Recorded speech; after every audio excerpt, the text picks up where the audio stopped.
ముఖ్య అతిథి శ్రీ శలాక రఘునాథ శర్మ గారు, వేదికపై ఆసీనులైన ఇతర అతిథులు అందరూ కూడా ఈ పుస్తక ఆవిష్కరణ కార్యక్రమంలో పాల్గొంచుకోవాల్సిందిగా ప్రార్థిస్తున్నాం.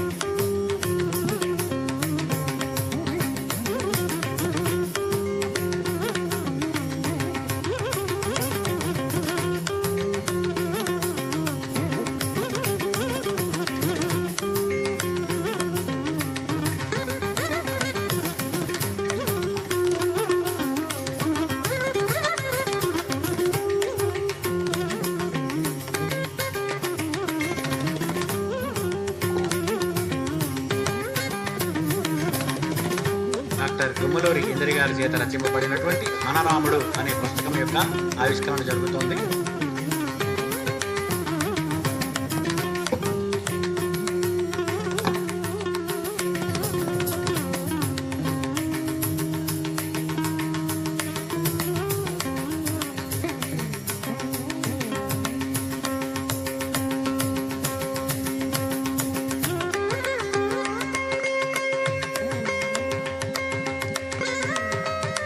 మనరాముడు అనే ఈ పుస్తకం శ్రీరాముల వారికి అంకితం చేస్తున్నారు రచయిత్రి డాక్టర్ గుమ్మలూరి ఇందిర, అలాగే మన అందరి ఆత్మీయులు డాక్టర్ శ్రీరామదాస రాంబాబు గారు.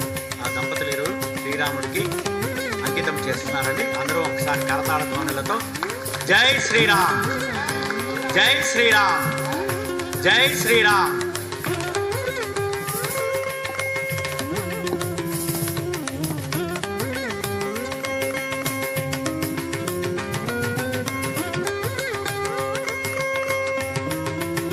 కళాభారతి వ్యవస్థాపక అధ్యక్షులు మాన్య మహోదయులు శ్రీమాన్ సిఎస్ఎన్ రాజు గారు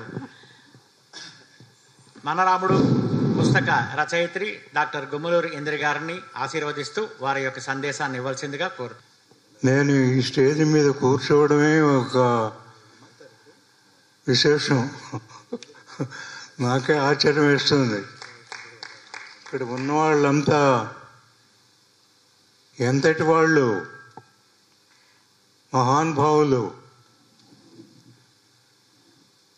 ఈవిడ ఒక తెలుగు సరస్వతి.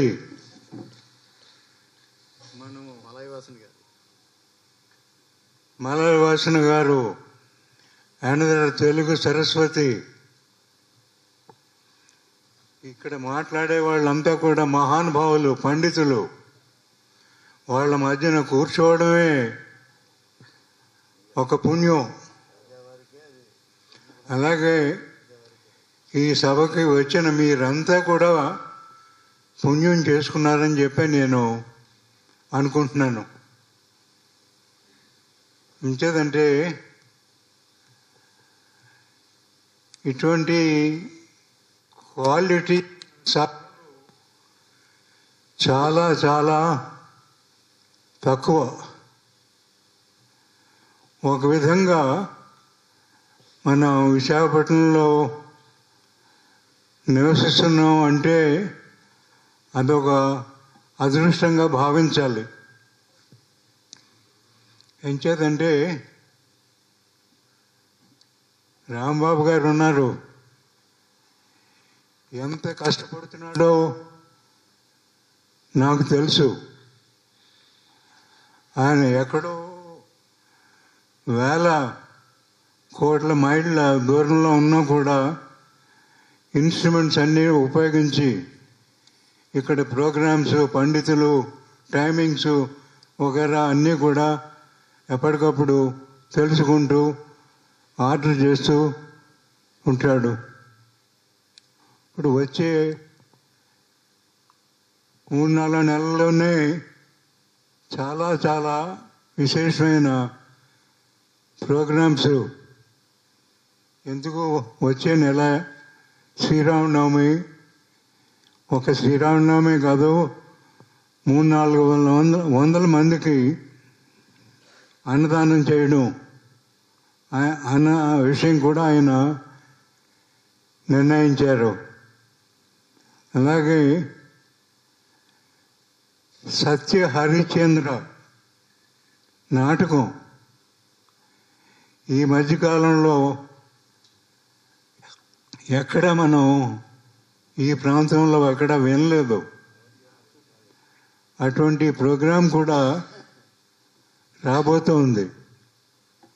అంతేకాకుండా ఇంకా ఈ విద్యావంతులు, ఈ స్టేజ్ మీద ఉన్న మహానుభావులు, ఇక్కడికి వచ్చేసిన మీ అందరికీ కూడా ధన్యవాదాలు తెలుపుకుంటూ విరమిస్తున్నాను. నమస్కారం. మాన్య మహోదయులు శ్రీ సిఎస్ఎన్ రాజు గారి యొక్క సందేశానికి ధన్యవాదాలు తెలియజేసుకుంటూ, మన రాముడు పుస్తకం యొక్క సమీక్షను చేయవలసిందిగా డాక్టర్ పేరి రవికుమార్ గారిని ఆహ్వానిస్తున్నాం. అధిక ప్రసంగం చేయను, కానీ అధికంగానే ప్రసంగిస్తాను. ఎందుకంటే ఈ విషయం అటువంటిది. మన రాముడు అని చిన్న పుస్తకం పరిమాణంలో గుమ్మలూరు ఇందిర గారు ఈ పుస్తకం రచించారు. దేని గురించి అంటే విశ్వనాథ వారి నా రాముడు అని ఇంకొక చిన్న పుస్తకం, 120 పద్యాలు వివరణ, దాని గురించి రాశారు. ఇందిర గారి రచనలు చాలా మట్టుకు విశ్వనాథ వారి గురించే ఉన్నాయి. విశ్వనాథ దిషణాహేళ, విశ్వనాథ వారి ఉపాసనా రీతులు మరో పుస్తకం, కల్పవృక్షంలో కాంతామణులు అని ఒక పుస్తకం, ఇలాగా సాహిత్య భగీరథుడు అని ఒక పుస్తకం, ఇప్పుడు ఈ పుస్తకం. ఇందిర గారి ఎంఫిల్, పిహెచ్డి, డీలిట్ అన్నీ కూడా విశ్వనాథ వారి కల్పవృక్షం గురించే. ఆ విధంగా ఆవిడ విశ్వనాథ గురించి చాలా కృషి చేస్తున్న సాహిత్యమూర్తి. విశ్వనాథ కనుక సహజంగా మేము ఒకే కుటుంబంలో ఉన్నామని అనుకుంటాం. ఇప్పుడు రామాయణం గురించి రెండు ముక్కలు అనుకోవాలి ఇందులోకి ప్రవేశించే ముందు. రామాయణాలు మనకి వాల్మీకి రామాయణం ఒకటే ఉంది, కానీ రామాయణాలు కొన్ని వందలు వేలు ఉన్నాయి. రామాయణం గురించిన గ్రంథములు ఇంకా ఉంటాయి. అందులో ఎవరి ప్రమాణం వారిది, ఎవరి దృష్టి వారిది. మీరు లైబ్రరీకి వెళ్ళి ఎక్కడైనా ఆర్ అని ఉన్న అక్షరం ర్యాక్ చూడండి. నేను చాలాసార్లు చాలా లైబ్రరీలో చూశాను. రామాయణం అనే పుస్తకాలు ఒక ర్యాక్ నిండా ఉంటాయి. ఒకళ్ళకి ఆటవెల్ది పద్యం రాయటమే వచ్చు, వాళ్ళ ఆటవెల్దిలో సుందరకాండ రాసేసి పెట్టేసి ఓ పుస్తకం. ఒకళ్ళకి ద్విపద మాత్రమే రాయటం వచ్చు, ఆ ద్విపదలో సుందరకాండ ఒకటి. లేదా మామూలుగా పద్యాలు రాయడం వచ్చు, వాళ్ళు మొత్తం మహాకావ్యం నిర్మించలేకపోవచ్చు, కానీ వాళ్ళకి తెలిసినంతలో సంక్షిప్తంగా రామాయణం రాసి ఉంటారు. వ్యాసంలో, ఇంగ్లీష్లో ఇలాగా రామాయణం ఎంతోమంది నిరంతరం రాస్తూనే ఉన్నారు. అనేక భాషలలో కూడా చాలా రామాయణాలు ఉన్నాయి. తమిళంలో కంబ రామాయణం ఉంది, హిందీలో సరే తులసీదాస్ రామాయణం ఉంది, తెలుగులో మనకి మొట్టమొదట ఉన్నటువంటి రంగనాథ రామాయణం, తర్వాత భాస్కర్ రామాయణం, గోపీనాథ రామాయణం, ఇలాగా ఉన్నాయి. తెలుగు రామాయణాల గురించి మలైవాసిని మేడం గారు పిహెచ్డి చేశారు. వారి సిద్ధాంత గ్రంథం అది, తెలుగులో రామాయణాలు ఏమిటి. అయితే తెలుగులో చాలా రామాయణాలు ఉన్నాయి, కానీ తెలుగు రామాయణం మాత్రం ఒకటే ఉంది, అది రామాయణ కల్పవృక్షం. తెలుగు రామాయణం అంటే ఏమిటి? అన్నీ తెలుగులోనే ఉన్నాయి కదా, మళ్ళీ తెలుగు రామాయణం అని ఈ క్లాసిఫికేషన్ ఏమిటి అంటే, కల్పవృక్షంలో రాముడు తెలుగువాడు, రాముడు తినే తిండి తెలుగు వాళ్ళ తినే తిండి, మాట్లాడుకునే మాటలన్నీ కూడా తెలుగు నుడికారంతో ఉన్న మాటలు, తెలుగు పల్లెటూళ్ళ సొగసులు, ఇవన్నీ కూడా విశ్వనాథ వారు రామాయణ కల్పవృక్షంలోకి చాలా జాగ్రత్తగా ఎక్కించారు, తీసుకొచ్చారు, నిర్మించారు, కల్పించారు. కనుక తెలుగు రామాయణం అని చెప్పాలి అంటే తెలుగు తిండి వంటలు, తెలుగు పిండి వంటలు, ఇవన్నీ కూడా కల్పవృక్షంలో కనిపిస్తాయి మనకి. ఈ రామ అనే శబ్దం గురించి కానీ, రామాయణం గురించి కానీ ఇంత ప్రభావం ఎలా ఉంది అంటే, దీనికి ఎన్నో విషయాలు ఉన్నాయి.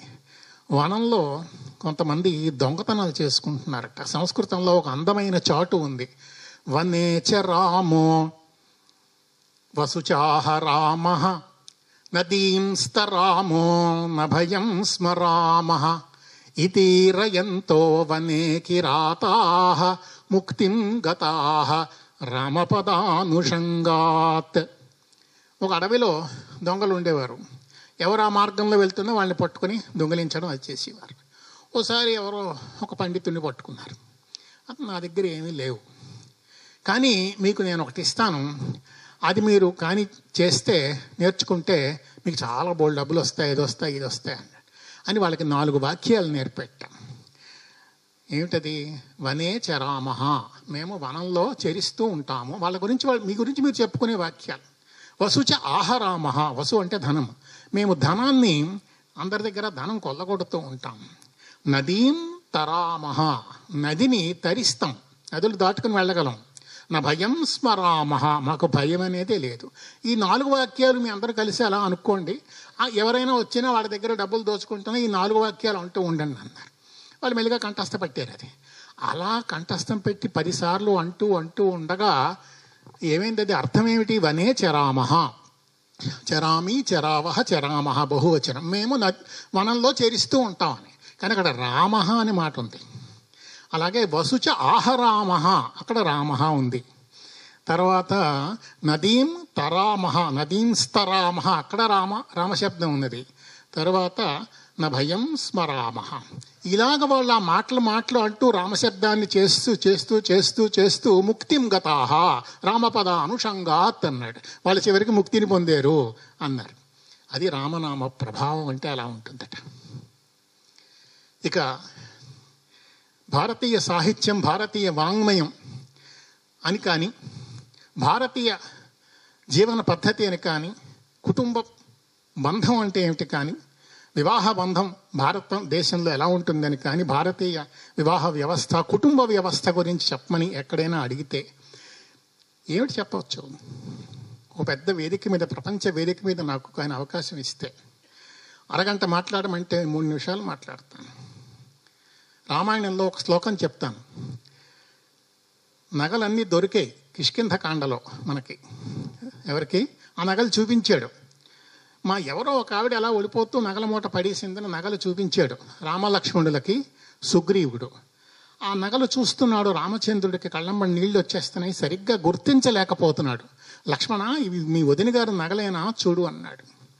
నాహం జానామి కేయూరే, నాహం జానామి కుండలే, నూపురేషు అభిజానామి నిత్యం పాదాభివందనాత్ అన్నాడు లక్ష్మణుడు.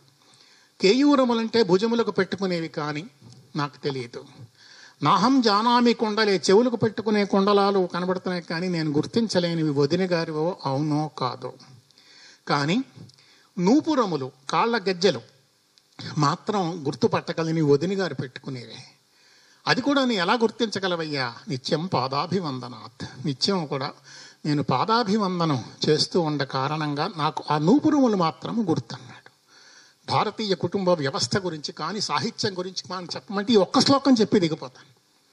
ఈ ఒక్క శ్లోకమే మన వ్యవస్థ అంటే ఏమిటో, భారతీయత అంటే ఏమిటో, రామాయణం అంటే ఏమిటో చెప్తుంది. ఇది రామాయణం యొక్క శక్తి. ఈ రామాయణం తెలుగులో చెప్పాను, ఎంతోమంది రాశారు. విశ్వనాథ వారు 30 ఏళ్ళ పాటు రాశారు రామాయణం. విశ్వనాథ వారు ఒక రకమైనటువంటి కవితా దీక్ష పొంది ఉన్న వ్యక్తి. కవనార్థం ఉదయించి తిన్నని తిరుపతి వెంకట కవులు చెప్పినట్టుగా కవితారూప తపస్సు చేసేదను శ్రీకంఠ అన్నారు. ఆయన 1000 పడగల నవలని 29 రోజుల్లో రాశారు. 1000 పేజీల 1000 పడగల నవల, రాతలో 999 పేజీలు. అది 29 రోజుల్లో రాశారు. అలాంటిది మరి ఏంటి మాస్టారు మీరు ఈ రామాయణ కల్పవృక్షం రాయటానికి 30 ఏళ్ళు ఎందుకు పట్టింది అని అడిగారు.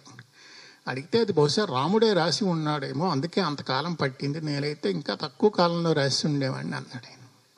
విశ్వనాథ వారి దిశణ అవన్నీ అలా ఉంటాయి. ఆయన రామాయణ కల్పవృక్షం 12,000 పద్యముల కావ్యము. తెలుగులో ఏక కవి కర్తృకమైన ఏకకృతిలో చూసినట్టయితే మొదట తిక్కన, తర్వాత విశ్వనాథ. 15,889 పద్య గద్యములు రచించారు తిక్కన భారతంలో. నన్నయ్య గారు 4,010 పద్య గద్యములు, 594 ఎర్రన.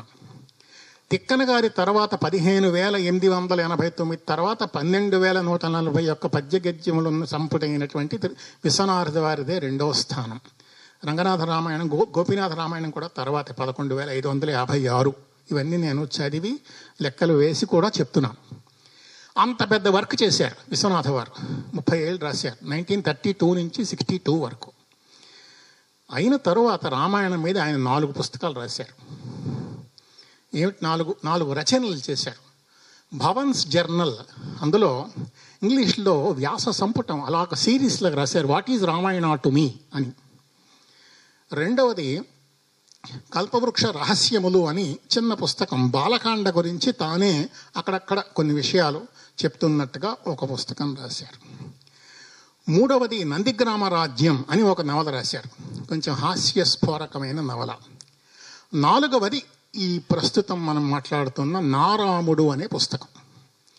ఈ నారాముడు ఎందుకు రాశారు అంటే, మేషారు కల్పవృక్షం చదివితే కల్పవృక్షం బాగుంది కానీ అసలు రాముడి గురించి మీరు ఏమనుకున్నారు అది చెప్పండి అంటే, రాముడి గురించి నేనేమనుకున్నానో చెప్పాలంటే మళ్ళీ కల్పవృక్షం అంత గ్రంథం కావ్యం రాయాల్సిందే అన్నాను. అలా కాదు.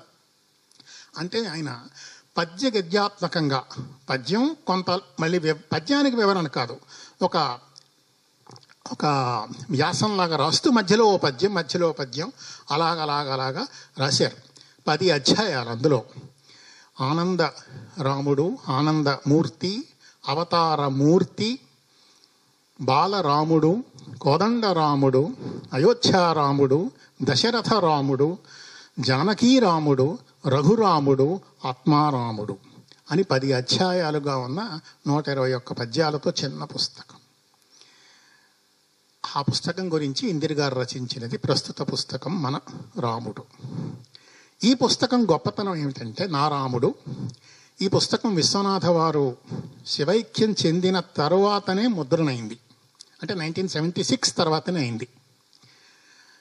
ఈ పుస్తకంలో ఆయన ఒక మహారహస్యాన్ని కూడా చెప్పారు. ఏం చెప్పారు అంటే, ఒక దగ్గర ఒక పద్యంలో ఒక పాదం శ్రీరామచంద్రుడే రాశాడు అన్నారు ఆయన.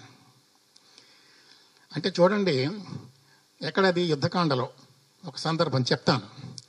సరే, శ్రీరామచంద్రుడు ఒక పాదం రాశాడు, నాకు తట్టలేదు, 3 పాదాలు అయిన తర్వాత అక్కడ ఆగిపోయింది బండి, ఆలోచిస్తున్నాను, జపం చేశాను, స్నానం చేశాను, మళ్ళీ జపం చేస్తున్నాను, మళ్ళీ స్నానం చేస్తున్నాను. ఇది విశ్వనాథ వారి మాటలే ఈ నారాముడిలో. కానీ ఆ పాదం ముందుకు సాగటం లేదు. చివరగా చూస్తే అది రాసి ఉంది అన్నారు. ఆ పద్యం ఉంది కల్పవృక్షంలో. అందుకే మీరు చూస్తే లేటెస్ట్ ఎడిషన్లో కల్పవృక్షంలో ఆ ఒక్క పాదం కూడా కొంచెం ప్రత్యేకంగా వేయించాం, ఇటాలిసైజ్డ్ వర్డ్స్లో ఉంటుంది అది. అయితే ఇక్కడ విషయం చెప్పాలి, నిజంగా రాముడే వచ్చి రాసినప్పటికీ కూడా అది అంత గొప్ప స్థాయిలో లేకపోతే, విశ్వనాథ పద్య స్థాయిలో లేకపోతే విశ్వనాథ వారు అది పెట్టరు. అందులో రాముడు రాశాడు సంతోషం అని దానికి హారతి ఇచ్చి పక్కన పెడతాడు, తన మానం తన పద్యం రాసుకుంటాడు. విశ్వనాథ వారు అటువంటి వారే. కానీ ఈ పాదం రాముడే రాశాడంటే నమ్మాల్సినంత గొప్ప పాదం.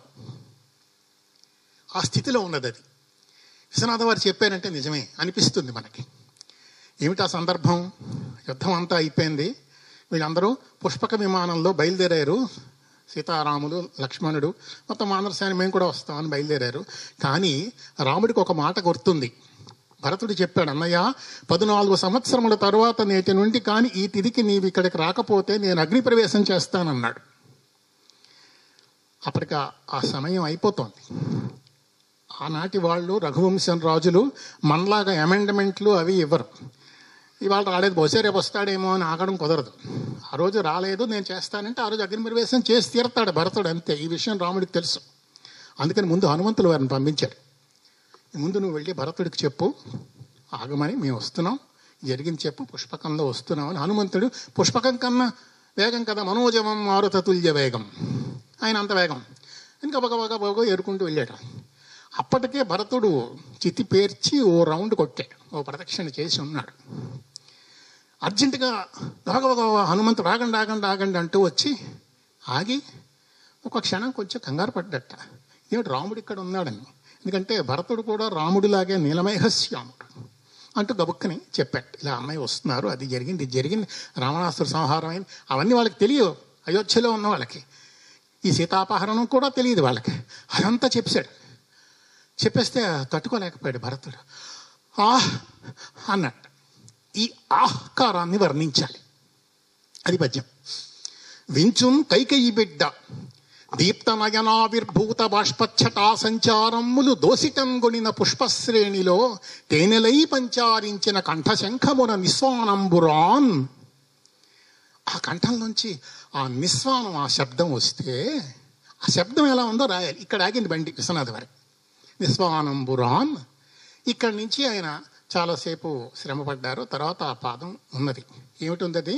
జైత్ర యాత్రాంచత్ శ్రీ మధుసూదనాస్య పవమానాపూర్ణమైనట్టులన్. జైత్రయాత్ర చేసి మరల వైకుంఠానికి వచ్చిన శ్రీ మహావిష్ణువు జైత్రయాత్ర అయిపోయిన తర్వాత ఒక విజయ శంఖాన్ని పూరిస్తారు. ఆ విధంగా శ్రీ మహావిష్ణువు తాను విజయ శంఖాన్ని, విజయనాదాన్ని పూరించినట్టుగా భరతుడు చేసిన ఆహ్ అనే శబ్దం ఉందిట. ఇందులో గొప్పతనం ఏమిటంటే విష్ణుమూర్తి యొక్క శంఖావతారమే భరతుడు. కనుక శంఖం నుంచి వచ్చిన నాదం భరతుడి కంఠం నుంచి వచ్చిన నాదం సమానం అవ్వాలి. అర్థమైందండి? విష్ణుమూర్తి శంఖమే భరతుడిగా అవతరించింది. విష్ణుమూర్తి శారంగమే, విష్ణుమూర్తి యొక్క సుదర్శన చక్రమే శత్రుఘ్నునిగా అవతరించింది. ఆదిశేషుడే లేదా శారంగమే ఆదిశేషుడు లక్ష్మణుడు. కనుక విష్ణుమూర్తి కానీ శ్రీ మహావిష్ణువు కానీ శంఖం ఎత్తి ఊదేడు అంటే అందులోంచి వచ్చే ధ్వని ఇక్కడ భరతుడిగా ఉన్న భరతుడి కంఠంలో వచ్చే ధ్వని రెండు ఒకటే అవ్వాలి. అందుకని జైత్ర యాత్రాంచత్ శ్రీ మధుసూదనాస్య పవమాన ఆపూర్ణమైనట్టులన్. ఇది పద్యపాదం. ఇది రాముడే రాశాడు అంటే నమ్మేటట్టు ఉందా లేదా అండి? నమ్మాలి. ఇంత గొప్ప పాదం విశ్వనాథ వారు రాసి ఉండొచ్చు. విశ్వనాథ వారు ఇంతకన్నా గొప్ప పాదాలు. కానీ ఎంత చక్కగా అలా కుదిరింది. దాంతో విశ్వనాథ వారికి ఇంకా ఆనందం పట్టలేకపోయారు. అందుకే దీని తర్వాత పద్యం చూడండి. కల్పవృక్షంలో 326వ పద్యం ఉంటుంది. ఉపసంహరణ ఖండం ఆఖరిలో 100 ఏండ్లకైన జీవుడు పొందున్ సుఖలేశమన్న పోల్కి వినబడున్ అని ఉంటుంది పద్యం. 100 ఏళ్లకైనా సరే జీవుడికి ఆనందం వస్తుంది అని భరతుడి పరంగా, ఇక్కడ విశ్వనాథ తన పరంగా కూడా చెప్పారు. 100 ఏండ్లకైన జీవుడు పొందున్ సుఖలేశము. నాకు ఈ నెలకి ఈ సుఖలేశం కలిగింది. ఆహా, నా రామచంద్ర ప్రభువే వచ్చి పాదం రాశాడా అని ఆ పద్యం కూడా ఉంది. ఈ విషయం విశ్వనాథ వారు ఈ నారాముడులో రాశారు. ఇంకెక్కడ ఎవరికి చెప్పలేదు ఇంటర్వ్యూలో కూడా. ఇవంతా కూడా ఇందిర గారు తన పుస్తకంలో చాలా జాగ్రత్తగా రాశారు. ఇవన్నీ కూడా ఎంత చక్కగా రాశారు అంటే ఆ చివరిలో ఈ పుస్తకంలో కూడా చివరి అధ్యాయంలో చూడండి ఎంత జాగ్రత్తగా రాశారు. ఇందిర గారు విశ్వనాథ వారిని నిజంగా అర్థం చేసుకున్నారు. విశ్వనాథ వారిని అర్థం చేసుకోవటం కొంచెం కష్టమే. ఎందుకంటే విశ్వనాథ వారిలో తెలియని ఒక అన్వయ క్లేశం ఉంటుంది. నవలైనా పద్యం అయినా సరే కించేది అన్వయ క్లేశం ఉంటుంది. పద్యం అంతా అర్థమైపోయింది అనుకుంటాం, కానీ ఎక్కడో కొంచెం ఏమిటబ్బా అనిపిస్తుంది. మొత్తం పద్యం కూడా అర్థం కాకపోవచ్చు. అది ఆయన శైలి, అది ఆయన వాక్య నిర్మాణమే అలాంటిది. వెయ్యి పడగలైనా నవల్లైనా ఏదైనా కొంచెం అడి తిప్పినట్టుగా ఉంటుంది. ఆ శైలిని అర్థం చేసుకోవటం చాలా కష్టం. కానీ ఒకసారి అర్థమైతే వదలడం అంతకన్నా కష్టం. అటువంటి వ్యసనమునకు నేను బానిసను. ఆ వ్యసనం నాకు బాగా అబ్బింది. రామభక్తి సామ్రాజ్యము ఏ మానవులకు అబ్బునో అన్నారు త్యాగరాజస్వామి. అలా కల్పవృక్షం కూడా అబ్బాలండి. ఆ అబ్బే లక్షణం. ప్రస్తుతం కల్పవృక్షానికి టీకా తాత్పర్య రచన చేస్తున్నాను కనుక ఈ మాట నేను చెప్పగలుగుతున్నాను. బాలకాండం ఒక 3-4 నెలల్లో వస్తుంది. ప్రూఫ్ రీడింగ్ చేస్తున్నాను, ప్రస్తుతం అయిపోయింది. 3-4 నెలల్లో పుస్తకం ఆవిష్కరణ అవుతుంది బాలకాండం. కనుక విశ్వనాథ పద్యంలో ఆ చిన్న సంక్లిష్టత ఉంటుంది, అన్వయ క్లేశం ఉంటుంది, మాధుర్యం ఉంటుంది, భావం ఉంటుంది, గంభీర్యం ఉంటుంది, అన్నీ ఉంటాయి. చిన్న క్లేశం కూడా ఉంటుంది.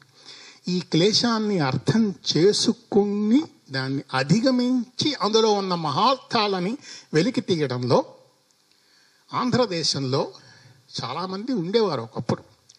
వల్లంపల్లి శరభై శర్మ గారు, ఈ ఊళ్ళోనే ఉండే పేరాల భరత శర్మ గారు, వాళ్ళిద్దరినీ కల్పవృక్షానికి లవకుశులు అనేవారు. తర్వాత జువ్వాడి గౌతమరావు గారు విజయవాడ అవేపు, అలా ఉండేవారు చాలామంది. విశ్వనాథ వారికి ఎంతో దగ్గరగా కూడా ఉండేవారు. విశ్వనాథ కల్పవృక్షం మీద చెప్పాలంటే ఒక రకమైన అథారిటీగా ఉండేవారు. విశ్వనాథ వారు కూడా శరభై శర్మ గారు సభలో ఉన్నారంటే మా శరభై ఉన్నారా సరే అని, ఎందుకంటే ఆయన కొంచెం భయం. ఆయనకు పద్యాలు గుర్తులేకపోయినా శరభై శర్మ గారికి మొత్తం 12,140 పద్యాలు కంఠస్థమేట. మా శరభై ఉన్నాడా అని అడిగేవారట ఆయన మాట్లాడుతుంటే. అలాంటి వారు ఉంటే విశ్వనాథ వారి నవలల మీద కానీ గద్య భాగం మీద కానీ కృషి చేసిన వాళ్ళు తక్కువ అనే చెప్పాలి. నాకు ఒక అనఫీషియల్ బిరుదు ఉందండి. ఏమిటంటే విశ్వనాథ సర్వసాహిత్య విజ్ఞానాంబోధి అనే ఒక బిరుదు ఉంది. ఊరికే ఎందుకు చెప్తున్నానంటే అంత సాహిత్యం చదివేమో అని అర్థం. కనుక విశ్వనాథ వారి గురించిన ఎక్కడ ఏదొచ్చినా నేను చదివి ఉంటాను కొంచెం. కానీ నేను చదివినంతలో విశ్వనాథ వారి గద్య భాగం గురించి రచించినది డాక్టర్ గుమ్మలూరి ఇందిర గారు మాత్రమే. ఆ నవలలు, చారిత్రక నవలలు విశ్వనాథ వారి ఉన్నాయి 24 చారిత్రక నవలలు. ఆ నవలలన్నీ కాశ్మీర రాజవంశ చరిత్రలు, నేపాళ రాజవంశ చరిత్రలు, పురాణ వైర గ్రంథమాల, ఇవన్నీ కూడా తీసి అందులో ఉన్నటువంటి విషయాలు. ఉపాసనా రీతులైతే ఇంకా విశ్వనాథ వారు ఎక్కడెక్కడ ఏ ఉపాసనలు ఈయన కల్పించారా, ఉపాసనలన్నీ నిజంగా ఉన్నాయా అని సందేహం వస్తుంది. బాణావతిలో కానీ మిగతా నవల్ల లలితాపట్టణపు రాణిలో కానీ అవన్నీ తీసి తీసి పట్టి పాలార్చి అందులో ఉన్న విషయాలన్నీ చెప్పారు. ఈ ప్రస్తుతం రామ తత్వం, ఇది ప్రస్తుత పుస్తకం రామాయణం కాదు, రామతత్వం. రామాయణమైన అర్థం అవుతుంది కానీ రామతత్వం అర్థం కాదు అంత తొందరగా. రామతత్వం అర్థం కావటం చాలా కష్టం. ఆ రామతత్వం పూర్తిగా తెలిసిన వాళ్ళుట పావు నెరుంగు బ్రహ్మ సగపాలును మాత్రమెరుంగు పార్వతీదేవియు నీ వెరుంగుదువు తెల్లము రామ మహత్తు కృత్స్తం అన్నారు విశ్వనాథ గారు. పరమేశ్వరుడికిట రామతత్వం పూర్తిగా తెలుసుట, పార్వతీదేవికి రామతత్వం సగం మాత్రమే తెలుసుట, బ్రహ్మదేవునికి రామతత్వంలో ఒక పావు భాగం తెలుసుట. అధ్యాత్మ రామాయణంలో శ్లోకాన్ని విశ్వనాథ వారు ఇలా రాశారు. ఈ రామతత్వం అసలు మామూలుగా తత్వమే ఒక రకమైన విషయం. మామూలుగా ఓ మాట ఉంది నాకు, వ్యాకరణ పాఠం చెప్పే వాళ్ళకి బాగుంటుందట, వినేవాళ్ళకి కష్టంగా ఉంటుందట. తర్కపాఠం చెప్పేవాళ్ళకి కష్టమే, వినేవాళ్ళకి కష్టమేంట. తత్వపాఠం చెప్పేవాళ్ళకి సుఖం, వినేవాళ్ళకి కూడా సుఖం అట. ఎందుకని? చెప్పేవాళ్ళు ఒకలా అనుకుని తత్వం చెప్తూ ఉంటారు, వినేవాళ్ళు ఇంకోలా అర్థం చేసుకుంటారు. వీళ్ళు సర్పం అనుకుంటే వాళ్ళు రజ్జు అనుకుంటారు. సర్పరజ్జు భ్రాంతి గురించి మాట్లాడుతూ ఉంటారు. కనుక తత్వం అనేది అంటే మన ఫిలాసఫీ అని ఒక మామూలు ఒక సింపుల్ వర్డ్. ఇది ఎవరు ఎలా అనుకున్నా ఉంటుంది. కనుక తత్వం సులువు అనిపిస్తుంది, కానీ రామతత్వంలోకి వెళితే చాలా ఒక దూరం వెళ్ళిన తర్వాత అయోమయంగా అనిపిస్తుంది. అలాంటిది విశ్వనాథ వారి రచన రామతత్వం గురించి. చూసారా, ఒకదానికి ఒకటి యాడ్ అయ్యి అసలే రామతత్వం అర్థం కాదు. విశ్వనాథ వారి రచన కొంచెం జాగ్రత్తగా చదవాలి, గంభీరమైన. ఇదంతా చూసి ఇందిర గారు ఈ అధ్యాయాలు ఏమున్నాయో ఆ అధ్యాయాల క్రమంలోనే అందులో ఉన్నటువంటి విషయాలన్నీ కూడా చాలా జాగ్రత్తగా ఒకటి ఒకటి విడదీసి, ఆనందమయుడు అంటే ఏమిటి, అవతారం అంటే రాముడు ఎందుకు అవతారం ఎత్తాడు అని విశ్వనాథ వారు చెప్పినదే తాను తనదైన వ్యాఖ్యానంలో కూడా అవతారం ఎత్తడానికి ప్రయోజనం ఏమిటి అని ఇవన్నీ ఇందులో చాలా జాగ్రత్తగా రాశారు. నేను పూర్తిగా చదివేసాను అని చెప్పలేను, చదువుతూ ఉంటాను అని మాత్రం చెప్పగలను. ఎందుకంటే అంత ముఖ్యమైనటువంటి చిన్న చక్కని పుస్తకం రాసినందుకు ఇందిర గారికి అభినందనలు కాదు, కృతజ్ఞతలు చెప్తున్నాను. కృతజ్ఞతలు చెప్తూ ఈ అవకాశం నాకు ఇచ్చినందుకు అందరికీ నమస్కారం. స్వస్తి.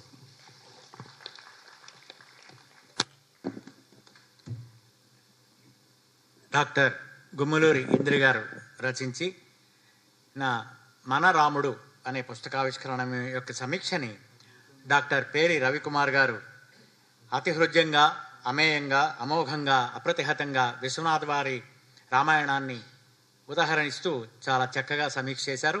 వారికి Visakha music and dance academy Kalabharathi వారి తరఫున శతసహస్ర కృతజ్ఞతాపూర్వక నమస్సుమనస్సులు తెలియజేస్తూ తర్వాత అంశంలోకి ప్రవేశించే ముందు శాస్త్ర పాండిత్యంతో పాటు కవితా సంపదను, ప్రాచీన సాంప్రదాయాలతో పాటు ఆధునిక రీతుల్ని సమపాళల్లో మేళవించుకున్నటువంటి ప్రముఖ తెలుగు సాహితీవేత్త, పండితులు, కళాపరిపూర్ణ ఆచార్య కొండూరు వీరరాఘవాచార్యులు గారికి ఈరోజు కార్యక్రమం యొక్క ఆహ్వానాన్ని పంపినప్పుడు వారు హైదరాబాదులో ఉంటున్నందున వారు పంపినటువంటి సందేశాలు 2 చదివిన తర్వాత వక్తని ఆహ్వానిస్తాను.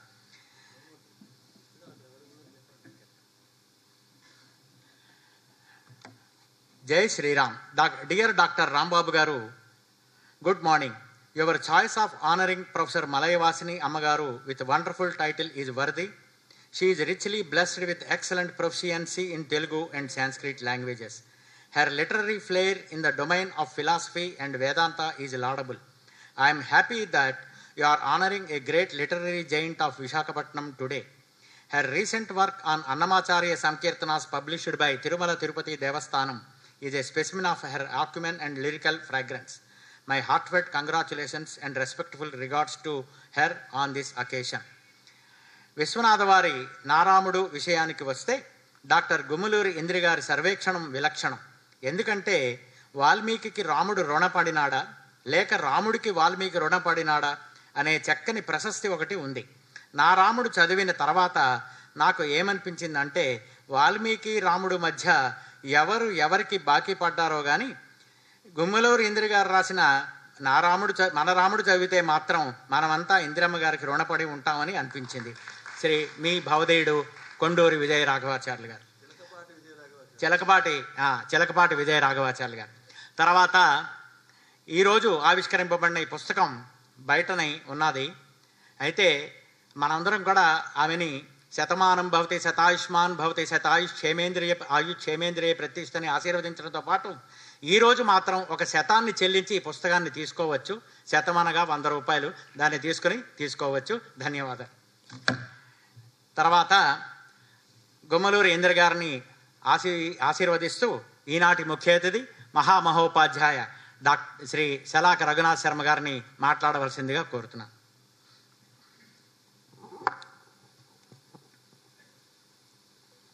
శ్రీమతి గుమ్మలూరు ఇందిర గారితో నాకు దాదాపు 2 దశాబ్దాలుగా పరిచయం ఉంది.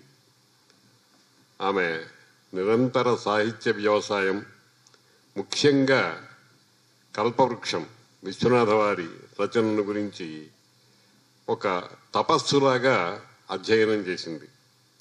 ఆ తపఃఫలితమే ఈ పుస్తకం. ఇటువంటి పుస్తకాలు చాలా రాశారు, అవన్నీ నా దగ్గర ఉన్నాయి, అవన్నీ నేను చూశాను.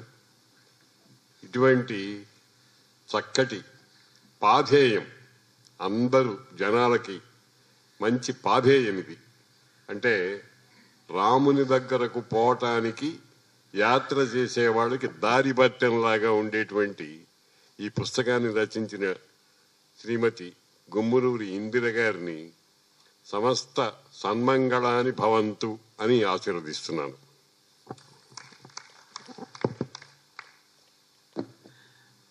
ఇప్పుడు ఇందిర గారి సోదరుడు రామ్ గోపాల్ గారు వారికి సాలు కప్తారట. ఇప్పుడు సాహిత్య కళాభారతి పురస్కార గ్రహీత, బిరుదు గ్రహీత ఆచార్య మలయవాసన్ గారిని వారి ఆశీస్సులు అందజేయవలసిందిగా కోరుతున్నా.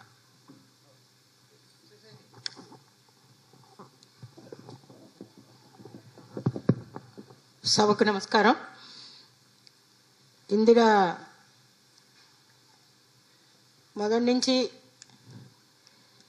ఏదైనా ఒక విషయాన్ని చెప్పదలుచుకుంటే ఎంత సమగ్రంగా, సంక్షిప్తంగా, పరిశోధనాత్మకంగా చెప్పొచ్చో అంత చక్కగా చెప్పింది. నవలల మీద థీసిస్, అన్ని నవలల మీద థీసిస్, తనను విశ్వనాథన్ నవలా దిగ్దర్శనం అనే పేరుతోటి పిహెచ్డి చేసిన తను. సరే, ఇవాళ చాలా సమయం అయిపోతుంది కాబట్టి ఒక్క మాట మాత్రం చెప్తాను. నారాముడిని మనరాముడు చేయడం అనేది చాలా విశేషం. నారాముడు అని ఆయన అనుకున్నాడు, కానీ నారాముడు అని ఆయన అనుకున్నాడు, కానీ మనం దాంట్లో మన రాముడిని దర్శించవచ్చు అని మనందరికీ రాముడిని దర్శింపజేసింది. దానికి గాను ఆవిడికి శుభాభినందనలు తెలియపరుస్తున్నాను. చివరగా ఒక ఎలా ముగించిందో చూడండి. ఇందాకటి నుంచి తెలుగు అని అనుకుంటున్నాం కదా మనం, దానికి సంబంధించి ఈవిడ ఉపసంహరణంగా ఒక 4 వాక్యాలు రాసింది. మామూలుగా మనం నైవేద్యం పెట్టేటప్పుడు అన్నం వండుకుంటాం కాబట్టి, అన్నం తింటాం కాబట్టి అన్నం నైవేద్యం పెడతాం. అదే ఉత్తర హిందూ దేశానికి వెళ్తే వాళ్ళు రొట్టెలు వండుకుంటారు కాబట్టి రొట్టెలు నైవేద్యం పెడతారు. అంటే ఎవరు ఏం తింటారో అదే దేవతలకు పెట్టి అదే వాళ్ళ చేత తినిపిస్తాం. మానవులు ఏ అన్నం తింటారో ఆ అన్నాన్నే దేవతలకు నైవేద్యంగా పెడతారు. వరి బియ్యం తినేవారు వరి అన్నం పెట్టగా గోధుమలను అన్నంగా తినేవారు గోధుమలనే పెడతారు. మాంసాన్ని తినేవారు దేవతలకు మాంసాన్ని పెడతారని ప్రత్యేకంగా చెప్పక్కర్లేదు కదా. మానవుడు ఏ అన్నము కలవాడో దేవతలను ఆ అన్నమే కలవారు. మానవులు ఏ భాషతో స్వామిని కల్పవృక్షాదులతో నుతింతురో స్వామిది కూడా ఆ భాషయే. స్వామి నేను తినే అన్నము తినును, నా మాతృభాష అయిన ఆంధ్ర భాష ఆయనకు తెలియదు. అంటే మన రాముడు అనేసరికి ఇప్పుడు వీడు తెలుగు రాముడు అయిపోయాడు, ఆయనకు కూడా తెలుగు బాగా వచ్చు, తెలుగు చదవమని రాముడు చెప్తున్నాడా అన్నట్లుగా చివర్లలో వాక్యాలు ఆయనవే అంటారు. కనుకనే తన దేశం పట్ల మాతృభాష పట్ల అపార విశ్వాసం అభిమానం ఉన్న విశ్వనాథ తన రచనలను ఆంధ్ర భాషలోనే రాశారు. ఆ తెలుగు దేవునికే అంకితం ఇచ్చారు. రాముడు నిజానికి భారతదేశం అంతటికీ రాముడైనా తెలుగువారికి మరీ రక్త సంబంధం ఉన్నంత ఎక్కువగా రాముడిని మనం కొలుస్తాం. మనకి రాముడితోటి అంత విశేషమైన సంబంధం ఉంది. చాలా మంచి పుస్తకం, మంచిగా చదివితే చాలా చక్కగా అర్థమయ్యేలా రాసినందుకు ఆవిడ్ని అభినందిస్తూ త్వరలో మరో పుస్తకం రాయమని కోరుతూ శుభం. ధన్యవాదాలమ్మా. రచయిత్రి డాక్టర్ గుమ్మలూరు ఇంద్ర గారి స్పందన.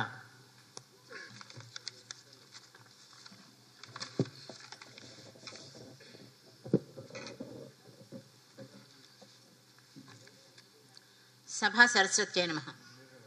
ఓం శ్రీ గురుభ్యో నమః. శతకోటి మహామంత్ర చిత్త విభ్రమకారక ఏకమేవ మహామంత్రం గురురి అక్షరద్వయం. అజ్ఞానాంధకారాన్ని పటాపంచలు చేసి విజ్ఞాన భాస్కరుడు గురువు. అందుకే గురు శబ్దం ఒక మహామంత్రమని, ఇది ఇతర శతకోటి మహామంత్రాల కన్నా గురుమంత్రమే ఉత్తమోత్తమైనదని పెద్దలు అంటూ ఉంటారు. భారతదేశంలో ఉపాధ్యాయుడు కేవలం పాఠాలు బోధించే ఒక వ్యక్తి మాత్రమే కాదు, అతడు సంస్కృతికి ప్రతిబింబం. ఇతరులకు ఆదర్శంగా నిలవగలిగిన వాడే నిజమైన గురువు అంటారు రాష్ట్రపతి వెంకటరామన్.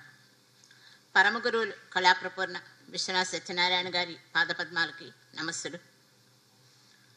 అంకితకర్తలు ఆనందమయులైన సీతారాములకి నా పాదాభివందనాలు. ఈనాడు వేదిక మీద నేను గత 40 ఏళ్ళుగా మలయవాసన్ గారి శిష్యురాలిని. ఎంఏలో మాకు పాఠం చెప్పారు, తర్వాత పిహెచ్డీలో ఆవిడ నా గైడు. అప్పటి నుంచి ఆవిడ దగ్గర నేను నేర్చుకున్నవి అన్నీ కాదు. అందుకని ఆవిడ నాకు ప్రత్యక్ష గురువు. ఈరోజు శరత్ బాబు గారు కూడా రావాల్సి ఉంది, ఆరోగ్యరీత్యా వారు రాలేదు. వారి దగ్గర కూడా నేను ఎన్నో నేర్చుకున్నాను. అందుకని ఇద్దరు ప్రత్యక్ష గురువులు. వాళ్ళే కాదు, మా అమ్మ నాన్నగారులు పైనుంచి నన్ను ఆశీర్వదిస్తూనే ఉంటారు. సుసర్ల గోపాల్ శాస్త్రి గారు, సుసర్ల సీతాదేవి గారు అని అనుకుంటున్నాను. అయితే వీరితో సరిపోలేదు. ఈరోజు ముఖ్య అతిథి మహామహోపాధ్యాయ ఆచార్య శలాక రఘునాథ్ శర్మ గారు. వారు నాకు గురుతుల్యులు. తర్వాత పేరి రవికుమార్ గారు సమీక్షకులు, ఇంతసేపు మీరు విన్నారు. వారు కూడా గురుతుల్యులే. ఎందుకంటే వారు మాట్లాడిన మాటలు, వారి పుస్తకాలు వల్ల నేను ఎన్నో నేర్చుకున్నాను. వారికి నా ప్రణామాలు. ఇక ఇంతమంది గురువుల్ని సంపాదించుకున్న నేను అదృష్టవంతురాల్ని కాకేమవుతాను చెప్పండి. వేదిక నిర్వహించిన కళాభారతి అధ్యక్షులు మంతెన సత్యనారాయణ రాజు గారికి, వ్యవస్థాపక అధ్యక్షులు శ్రీ శేషన్ రాజు గారికి, పైడా కృష్ణప్రసాద్ గారికి, కళాభారతి గౌరవ కార్యదర్శి ట్రస్టీ శ్రీరామదాసు డాక్టర్ రాంబాబు గారికి, ఆచార్య కోలవెన్ను విఠలమూర్తి గారికి వినయపూర్వక నమస్సులు. ఆహుతులైన రసజ్ఞులైన సాహిత్యాభిమానులకి నా నమస్సులు. నా గుండెలోన పినాకపాణియు తాను జతకూడి ఉన్నట్లు స్వామి తలతు, నాదు ప్రారబ్ధమున పనివేసుక సతతమగుచున్న స్వామి తలతు, నాదు సంస్కారంబునన్ సన్న తీగగా ప్రకటితమగు ప్రభువు తలతు, నా తండ్రి దాతృతాచేతంబు నా రక్త నాళంబు నిల్పు నాదు తలతు, ఈ మహాసృష్టికి అర్థం మొకింతయేను తెలియకుండగా చేసుడు దేవు తలతు, అతడు లేడన్నా ఉన్నానటంచు సతతము నా ఎడదనున్న జానకి నాదు తలతు అంటారు విశ్వనాథ్ వారు నారాముడు అనే గ్రంథం మొదట్లో. ఆ జానకి నాథునికి, సీతారాములకి, అలాగే పార్వతీ పరమేశ్వర్లకి పినాకపాణి అన్నారు ఇక్కడ గురువు గారు, వారికి సహస్రాధిక ప్రణామాలు. నీవు దీపము నేను వత్తిని, ఇరువురము ఒక్క వెలుగును చెరి సగము అంటుంది కల్పవృక్ష సీతమ్మ. కనుక రామాయణం సీతమ్మ కథో రామయ్య కథో కాదు, చెరి సగమైన ఆ వెలుగు కథ. ఆ వెలుగే ఈ లోకానికి దివ్య అవుతోంది. ఆ చెరి సగమైన వెలుగు మరేదో కాదు, అది దాంపత్య ధర్మం. దాని మీదే, ఆ పునాది మీదే ఈ లోకం నిలబడుతోంది. ఈ ధర్మ ప్రతిపాదనే రామాయణ కల్పవృక్ష ప్రధాన లక్ష్యం, ఆశయం కూడా. విశ్వనాథ వారు రచించిన నారాముడు కల్పవృక్షానికి భాష్యం. ఇందాక పేరి రవికుమార్ గారు చెప్పారు దాని గురించి అంతాను. కల్పవృక్ష సారం అంతా కూడా ఈ గ్రంథంలో నిక్షిప్తం అయింది. కనుక దీని లక్ష్యం కూడా, అంటే నారాముడి లక్ష్యం కూడా భగవత్ ప్రతిపాదనే. ఈ నారాముడికి నేను చేసింది మన రాముడు అనేది, అంటే సమీక్షకి సమీక్ష చేశానన్నమాట.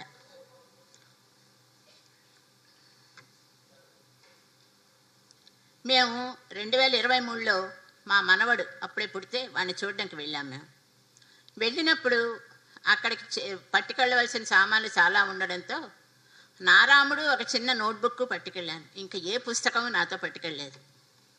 అక్కడికి వెళ్ళాము, ఎంతసేపు పిల్లాడితో ఆడుకోవడంతో సరిపోతోంది. ఖాళీగా ఉన్నప్పుడు నారాముడు చదవడం మొదలెట్టాను. మొదట్లో చదువుతుంటే అర్థం అయ్యేది కాదు. ఒక వాక్యం చదవంగానే అవును ఇది అర్థమైంది కదా అనుకుని తర్వాత వాక్యం కలితే ముందు వాక్యం ఏమిటో తెలిసేది కాదు. దాంతో ఎలాగా అని చెప్పి పుస్తకం ఒక మాట చదివేశాను. చదివేసిన తర్వాత ఇది పద్ధతి కాదు, ఇది అర్థం అవ్వాలంటే ఇంకేదైనా పెట్టుకోవాలి అనుకుని ఆ నోట్బుక్ పక్కన పెట్టుకుని నాకు అర్థమైంది రాయడం మొదలుపెట్టాను. అక్కడున్న 3 నెలల్లో మొత్తం మీద ఆ పుస్తకం అలాగా రాశాను అని అనుకున్నాను. ఇంటికి వచ్చిన తర్వాత మాస్టర్ గారు శరత్ బాబు గారికి పుస్తకాన్ని చూపించాను. ఆయన పాపం నా రాతను అర్థం చేసుకుని మొత్తం మీద పుస్తకం చదివి అమ్మ పుస్తకం బాగానే ఉంది అని చెప్పి కితాబిచ్చారు. అప్పటికే మా వారు 108 రామాయణ పారాయణలు పూర్తి చేసి వాల్మీకి రామాయణ పారాయణలు మహాసామ్రాజ్య పట్టాభిషేకం చేయడానికి కాశీలో సన్నద్ధులవుతున్నారు.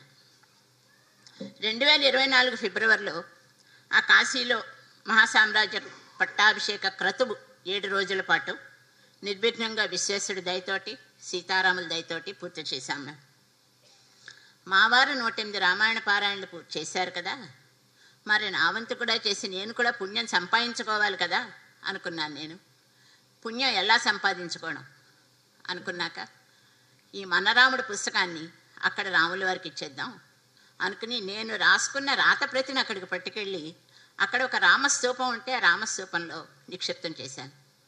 అదే కాకుండా నేను రామాయణాన్ని ఏమో ఈ 24,000 శ్లోకాలని లిఖిత జపంగా రాసి ఉంచాను.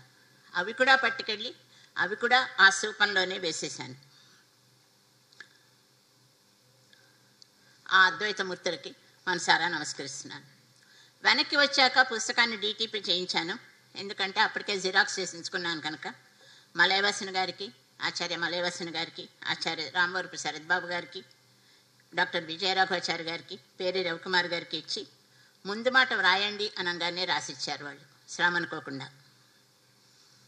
వారి నలుగురికి కూడా కృతజ్ఞతాపూర్వక నమస్సులు.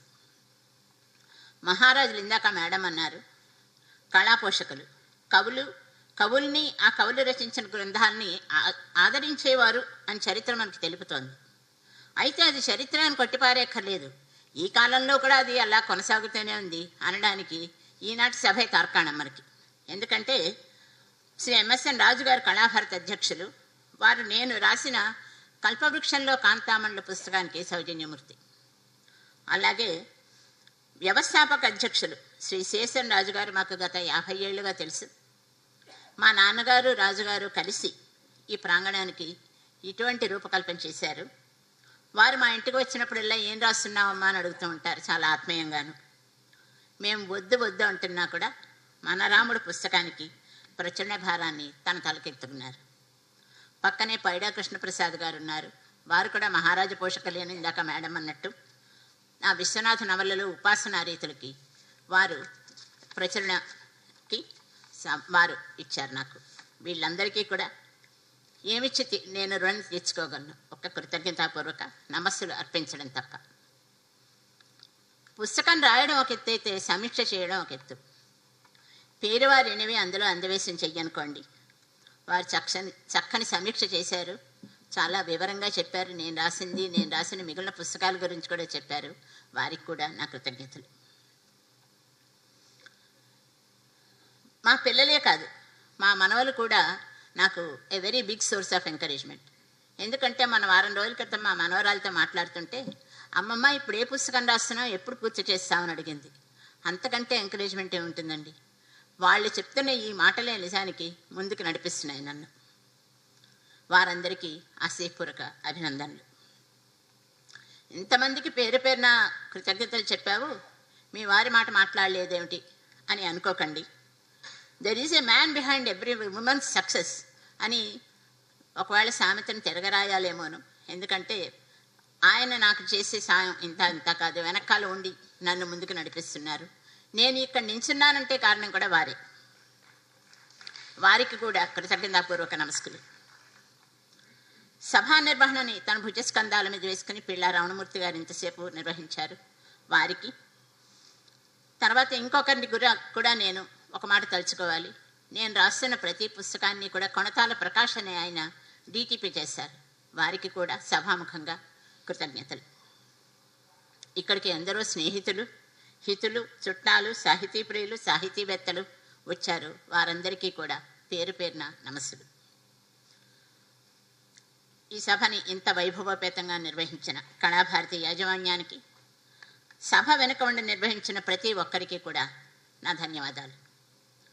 పతియ జలంబు నేనును ప్రవాహము, రాఘవుడు ఆకాశంబు నేనత మృదుగీతి, ఇంద్రుడుగు ఆయన నేను హవిస్సు, వేద సంతతి అతడే స్వరంబు వసుధాపతిత రసమూర్తి స్థాయి, నేను అతనికి నాకు నేనే అవినాశుతి, దుస్థితి పొందదెప్పుడున్ అంటుంది కల్పవృక్ష సీతమ్మ.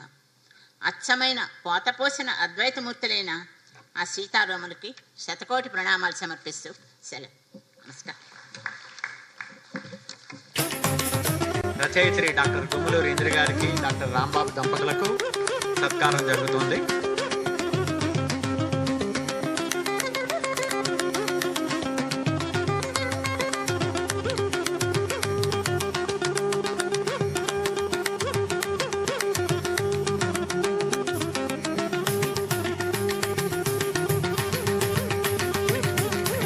ధన్యవాదాలమ్మా.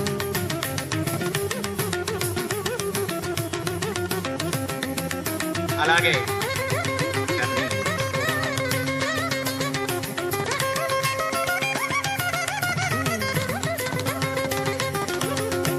పుస్తక సమీక్ష చేసిన డాక్టర్ పేరి రవికుమార్,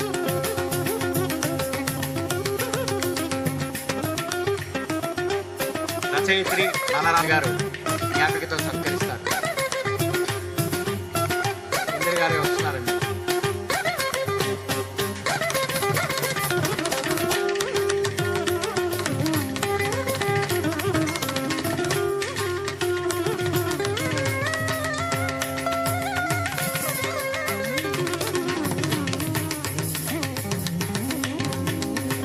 గారు కూడా రచయిత్రి ఇంద్ర గారిని జ్ఞాపికతో సత్కరిస్తున్నారు.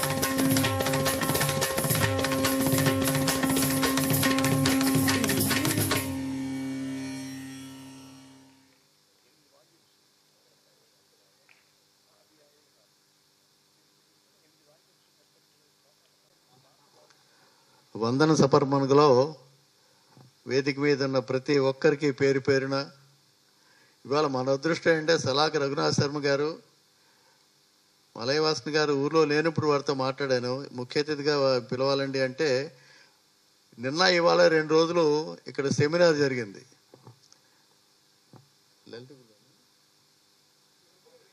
లైబ్రరీలో. వారికి వచ్చినప్పుడు మామూలుగా అదర్వైజ్ ఆల్సో వారిని పిలుద్దామనే మనసులో ఉంది. రాముడి కార్యక్రమం కదా, అంచేత రాముడే ఆల్రెడీ ఆయన ఇక్కడికి పంపించి మనకి వచ్చే అదృష్టాన్ని కల్పించాడు.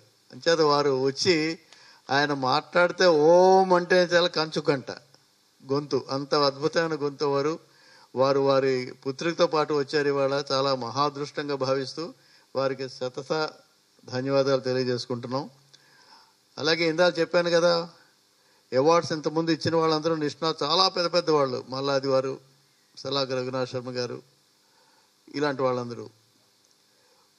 ఇప్పుడు మా మలయవాసిని గారికి అంటే మన విభాగానికి ఆవిడ చూస్తున్నారు అంతా కూడా, సాహిత్య రంగానికి ఇందాక వారు చెప్పినట్టుగా వారికి ఇచ్చుకోవాలని మనసులో బాగా ఉంది. కానీ వారు కూడా ఒక మాట అన్నారు, మీకు ఇవ్వాలని నాకు ఇస్తే మనమే తీసుకున్నట్టు ఉంటుందేమో అంటే వాళ్ళు వ్యక్తపరిచారు.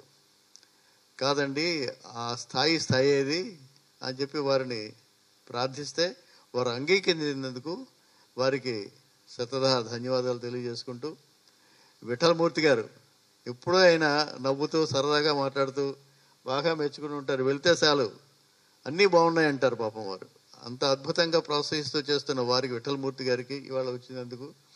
అలాగే ఇవాళ నారాముడు పుస్తకం ఇందాక చెప్పినట్టుగా సిఎస్ఎన్ రాజు గారు వద్దు వద్దు వద్దు అంటున్నా సరే 25,000 రూపాయలు చెక్ ఇచ్చేశారు. ఆయన వద్దండి అని చెప్తున్నా వినకుండా, లేదు లేదు లేదు ఈ సేవకి నేను కూడా అనుకో let me part of it అని చెప్పి ఇచ్చారు. వారికి వ్యవస్థాపక అధ్యక్షుడు సిఎస్ఎన్ రాజు గారికి మనస్ఫూర్తిగా ధన్యవాదాలు. పుస్తకం ఎంత రాసినా అందరికీ మనసులోకి వెళ్ళేటట్టుగా పుస్తక సమీక్ష చాలా గొప్పది. అంత విశ్లేషంగా అద్భుతంగా చేసిన పేరి రవికుమార్ గారు, డాక్టర్ పేరి రవికుమార్ గారు డీలేట్ వారికి మనస్ఫూర్తిగా ధన్యవాదాలు తెలియజేసుకుంటూ, ఈ సభకు ఇచ్చేసిన మీ అందరికీ కూడా సాహితీ కార్యక్రమాలు ఇలాగే కానీ వైభవంగా జరపాలనే మా ఉద్దేశం. 3 నెలలకు ఒకసారి చేస్తున్నాం. ఇది 3 నెలలకు ఒకసారి సాహితీ కార్యక్రమం. ఇదే కాకుండా సంవత్సరానికి 2 ప్రవచన కార్యక్రమాలు కూడా పెడుతున్నాం. ఈ సంవత్సరంలో ఒకటి ఆల్రెడీ ఫిబ్రవరిలోను, మార్చి 1, 2, 3, 4 తారీఖుల్లో 4 రోజుల పాటు పరిపూర్ణానంద స్వామి వారు. నెక్స్ట్ నవంబర్లో కార్తీక మాసంలో ఇంకొక చేత 4 రోజులు ప్రవచన కార్యక్రమం ఉంటుంది. ఆ ప్రవచన కార్యక్రమం వస్తే కింద అయితే కదా నిండడం మాకు ఎంతో ఆనందంగా ఉంది. కాబట్టి అలాంటి కార్యక్రమాలు చేయాలని కమిటీ వాళ్ళని డిసైడ్ చేసి ఆ కార్యక్రమాలు సంవత్సరానికి 2 చేయాలని. ఇక నెక్స్ట్ రాకపోయే కార్యక్రమం అంటే 26వ తారీఖున అన్నమయ్య వర్ధంతి. 26 ప్రఖ్యాత గాయకుడు జొన్నలగడ్డ శ్రీరామ్ హైదరాబాద్ నుంచి వస్తున్నాడు. అలాగే ఏప్రిల్ 12, 13, 14, 15, 16 4 రోజుల పాటు 5 రోజుల పాటు కళాభారతి, కీర్తి పైడా కౌశిక్ నాటకోత్సవాలు అత్యంత వైభవంగా జరగనున్నాయి. జూలైలో we have Harikatha Burrakatha festival. ఆగస్టులో మేజర్ ఫెస్టివల్ అవార్డు ఫంక్షన్ ఉంది. ఈసారి ద్వారం దుర్గాప్రసాదరావు గారికి నాద విద్యాభారతి అని బిరుదు, 1,00,000 రూపాయల క్యాష్, 2.5 లక్షల విలువైన స్వర్ణకమలంతో సత్కరించబోతున్నాము. దానికి అశోక్ గజపతి రాజు గారు ముఖ్య అతిథిగా రాబోతున్నారు. ఈ కార్యక్రమాలన్నీ చేస్తుంది మాకు ఆనందం ఎప్పుడు జరుగుతుందంటే అధికంగా ప్రేక్షకులకు చూసినాడు మాకు ఇంకా ఉత్సాహం పెరుగుతుంది. కాబట్టి అందరూ రావాల్సిందిగా మరోసారి వేడుకుంటూ, ఇంత చక్కటి ఫంక్షన్ వైభవంగా జరగడానికి కారణం మీ అందరే అని మీ అందరికీ మరొకసారి ధన్యవాదాలు తెలియజేసుకుంటూ సభ ఇంతతో ముగిసింది. జై శ్రీరామ్.